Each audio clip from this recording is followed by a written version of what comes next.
नमस्कार आदाब दोस्तों, चलिए आज है 17 मई। सुबह देश की ताजा बड़ी खबरें आपके लिए लेकर हाजिर हैं। चलिए दोस्तों, सबसे पहले डालते हैं सिर के ऊपर। कर्नाटक में बीजेपी का शुपड़ा शाप होने पर पश्चिम बंगाल की सीएम ममता बनर्जी ने भरी हुंकार। बोली, लोकसभा चुनाव से पहले बीजेपी के अंत की शुरुआत। 2024 में 100 सीटें नहीं जीत पाएगी भाजपा। कांग्रेस विधायक इरफान अंसारी ने बाबा धीरेन्द्र शास्त्री को दी खुली चुनौती। कहा, बाबा अल्लाह अकबर के लगाए नारे। बाबरी मस्जिद की तरह ज्ञानवापी मस्जिद को भी तोड़वा सकती है बीजेपी। पूरे परिसर के एएसआई सर्वे की याचिका को कोर्ट ने दी मंजूरी। मुसलमानों में भारी गुस्सा। कर्नाटक का कौन होगा मुख्यमंत्री? मल्लिकार्जुन खड़गे की कांग्रेस के वरिष्ठ नेताओं के साथ बैठक। राहुल गांधी भी शामिल। आज हो सकता है ऐलान। यूपी निकाय चुनाव को लेकर अखिलेश यादव ने योगी सरकार पर लगाए गंभीर आरोप। कहा, यूपी निकाय चुनाव में वोट डालने के लिए फर्जी आधार कार्ड का हुआ इस्तेमाल। सर्व खाप प्रतिनिधियों ने मोदी सरकार को दिया अल्टीमेट। बोले, खिलाड़ियों के साथ नहीं होने देंगे अन्याय। पाकिस्तान में पंजाब सरकार ने आर्मी एक्ट को दी मंजूरी। इमरान खान के गिरफ्तार समर्थकों को मिल सकती है फांसी की सजा।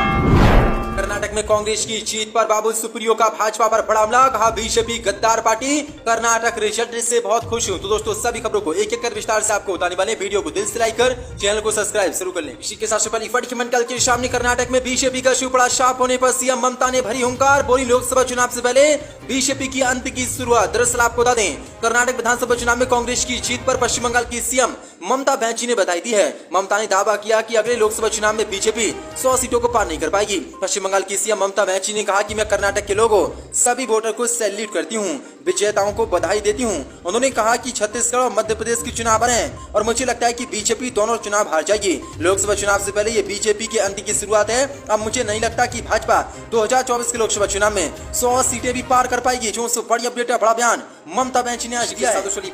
के सामने कांग्रेस विधायक इरफान अंसारी ने बाबा धीरेन्द्र शास्त्री को दी चुनौती। कहा, बाबा अल्लाह अकबर के लगाए नारे। दरअसल आपको बता दें, झारखंड के जामताड़ा से कांग्रेस के विधायक इरफान अंसारी ने आज बागेश्वर धाम के पंडित धीरेन्द्र शास्त्री को खुलेआम चुनौती दे डाली है। धीरेन्द्र शास्त्री को चुनौती देते हुए कांग्रेस विधायक ने कहा कि झारखंड में पाठ करके तो दिखाओ जरा, आदिवासी दलित लोग खड़े हो जाएंगे, ये बर्दाश्त नहीं करेंगे। इरफान अंसारी ने बाबा पर हमला बोलते हुए कहा कि बाबा अपने मन से अल्लाह अकबर बोलें या अली बोलें। जिस प्रकार मैं बजरंग बली बोलता हूँ, जगह जगह पर मंदिर बनवा देता हूँ, शास्त्री भी मस्जिद बनवाने का काम करे। उन्होंने कहा कि भारत में बाला साहब अम्बेडकर का संविधान चलता है। किसी बाबा के द्वारा ये कहना कि भारत में रहना है तो सीताराम बोलना होगा, ये नहीं चलेगा। उन्होंने कहा कि अगर बाबा ओरिजिनल में बाबा है तो आपसी भाईचारे की बात बोलें। सभी धर्मों का सम्मान होना चाहिए क्योंकि भारत में हजारों धर्म है, हजारों भाषाएं हैं। अगर बाबा सच में ओरिजिनल बाबा है तो अल्लाह अकबर के नारे लगाएं। जो बड़ी अपडेट है। इसी के साथ बाबरी मस्जिद के बाद अब तोड़ी जा सकती है ज्ञानवापी मस्जिद। पूरे परिसर के एएसआई सर्वे की याचिका में मंजूरी।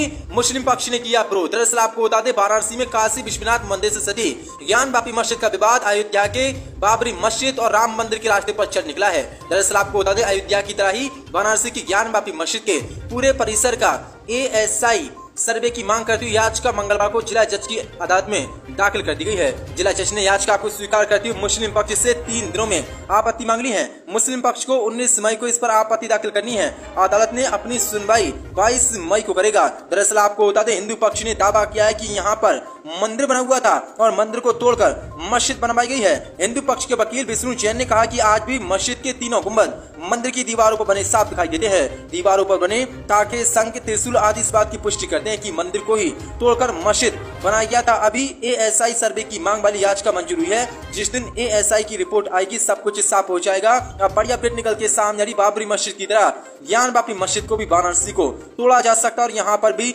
मंदिर बनाया जा सकता है। जो बड़ी अपडेट है। इसी के साथ अखिलेश यादव ने भाजपा पर लगाया गंभीर आरोप। कहा, यूपी निकाय चुनाव में वोट डालने के लिए फर्जी आधार कार्ड का हुआ इस्तेमाल। दरअसल आपको बता दें, समाजवादी पार्टी के अध्यक्ष अखिलेश यादव ने यूपी निकाय चुनाव को लेकर आज गंभीर आरोप लगाते हुए बड़ा दावा किया है।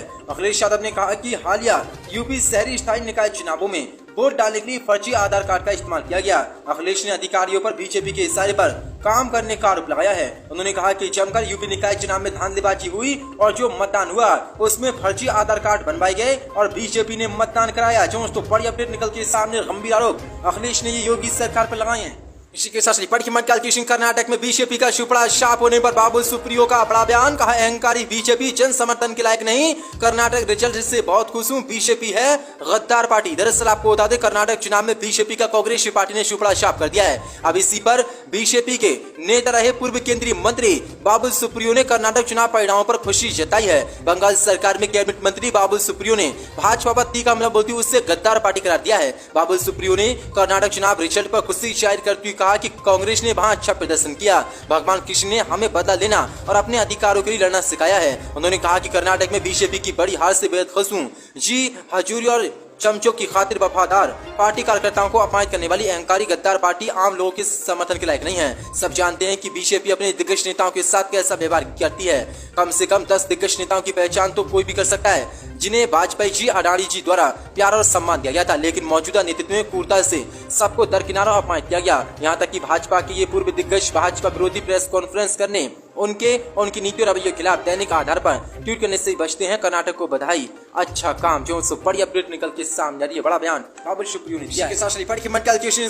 प्रतिनिधियों ने मोदी सरकार को दिया खुला अल्टीमेट, बोले खिलाड़ियों के साथ नहीं होने देंगे अन्याय। दरअसल आपको बता दें देश की राजधानी दिल्ली के जंतर मंतर बैठे खिलाड़ियों के समर्थन में पंचायत खापों ने कर्मचारी व सामाजिक संगठनों के साथ सड़कों पर उतरते हुए प्रदर्शन किया। साथ ही दिल्ली कूच को लेकर रणनीति बनाई और जिम्मेदारियां भी लगाई। मीटिंग के बाद प्रदर्शन करते हुए लघु सचिवालय पहुंचकर राष्ट्रपति व प्रधानमंत्री के नाम ज्ञापन सौंपते हुए चेतावनी दी कि सांसद ब्रजभूषण की गिरफ्तारी हो, खिलाड़ियों की मांगों का जल्द समाधान हो। अगर ठोस कार्रवाई नहीं हुई तो खापे एकजुट होकर एक कॉल पर दिल्ली कूच के लिए तैयार रहेंगी। खापों ने सरकार को 20 मई तक अल्टीमेट देते हुए कहा कि 21 को सर्व खाप महापंचायत में आर पार की लड़ाई का ऐलान किया जाएगा। 400 बड़ी अपडेट निकल के सामने आ रही है। अब मोदी सरकार की किसानों की तरह पहलवानों ने मुश्किल बढ़ा दी है। कर्नाटक का मुख्यमंत्री कौन? खड़गे की कांग्रेस के वरिष्ठ नेताओं के साथ बैठक, राहुल गांधी भी शामिल, आज हो सकता है सीएम चेहरे का ऐलान। दरअसल आपको बता दें कांग्रेस अध्यक्ष मल्लिकार्जुन खड़गे कर्नाटक में कांग्रेस विधायक दल का नेता चुनने के लिए मंगलवार को राहुल गांधी समेत पार्टी के वरिष्ठ नेताओं के साथ बैठक कर रहे हैं। खड़गे की आवास पर जारी बैठक में उनके और राहुल गांधी के अलावा पार्टी के संगठन महासचिव केसी वेणुगोपाल, कर्नाटक प्रभारी रणदीप सुरजेवाला और कुछ अन्य नेता मौजूद हैं। उधर कर्नाटक प्रदेश कांग्रेस कमेटी के अध्यक्ष डी के शिवकुमार दिल्ली पहुंच गए और वह पार्टी के वरिष्ठ नेताओं के साथ मुलाकात कर सकते हैं। शिवकुमार सोमवार को दिल्ली आने वाले थे, लेकिन पेट में संक्रमण का हवाला देते उन्होंने अपनी प्रस्तावित यात्रा को रद्द कर दिया था। पूर्व मुख्यमंत्री सिद्धरमैया सोमवार से ही दिल्ली में मौजूद हैं। ये दोनों नेता मुख्यमंत्री पद के प्रबल दावेदार माने जा रहे हैं। कांग्रेस अध्यक्ष खड़गे ने पार्टी के तीनों पर्यवेक्षकों के साथ सोमवार को गहन मंत्रणा की थी, लेकिन कोई फैसला नहीं हो सका। खड़गे ने कर्नाटक में कांग्रेस विधायक दल का नेता चुनने के लिए वरिष्ठ नेता सुशील कुमार शिंदे, जितेंद्र सिंह और दीपक बाबरिया को पर्यवेक्षक नियुक्त किया था। तीनों पर्यवेक्षकों ने पार्टी के नवनिर्वाचित विधायकों से अलग अलग बात कर उनकी राय जान ली थी और फिर उन्होंने खड़गे को अपनी रिपोर्ट सौंप दी थी। कांग्रेस विधायक दल की रविवार शाम बेंगलुरु के निजी होटल में बैठक हुई थी, लेकिन अब बड़ी अपडेट निकल के सामने आ रही। कांग्रेस के वरिष्ठ नेता डी के शिवकुमार भी अब दिल्ली पहुंच चुके हैं। उन्होंने मल्लिकार्जुन खड़गे से मुलाकात की है और आज किसी समय भी हो सकता है कर्नाटक के मुख्यमंत्री का ऐलान। देखते हैं सिद्धरमैया को सीएम बनाया जाता है या डी के शिवकुमार। इसी के साथ पाकिस्तान में पंजाब सरकार ने आर्मी एक्ट को दी मंजूरी, इमरान खान के गिरफ्तार समर्थकों को मिल सकती है फांसी की सजा। दरअसल आपको बता दें पंजाब की कार्यवाहक सरकार ने आज मंगलवार को पाकिस्तानी सेना अधिनियम के अनुसार सार्वजनिक और निजी संपत्तियों के साथ साथ सैन्य प्रतिष्ठानों की तोड़फोड़ में शामिल व्यक्तियों के खिलाफ कार्रवाई करने को मंजूरी दे दी है। ये फैसला इमरान खान की गिरफ्तारी के बाद पाकिस्तान तहरीक इंसाफ पार्टी के कार्यकर्ताओं की तरफ से किए गए विरोध के बाद लिया गया है। पंजाब के कार्यवाहक मुख्यमंत्री मोहसिन नकवी की अध्यक्षता में हुई बैठक में हिंसा में शामिल व्यक्तियों को जल्द पकड़ने के निर्देश के साथ उनके खिलाफ कार्रवाई करने का फैसला किया गया है। पंजाब सरकार ने अधिकारियों को आतंकवादी कर्मों के लिए जिम्मेदार अपराधियों की सही पहचान करने के लिए सभी सुरक्षा संस्थानों के लिए बीच इंटर एजेंसी को सहयोग के लिए प्राथमिकता देने का निर्देश दिया गया है। लेकिन अब बड़ी अपडेट निकल के सामने आ रही, जो इमरान खान के समर्थक हैं उनको फांसी की सजा मिल सकती है, क्योंकि आर्मी एक्ट को मंजूरी सरकार ने दे दी है।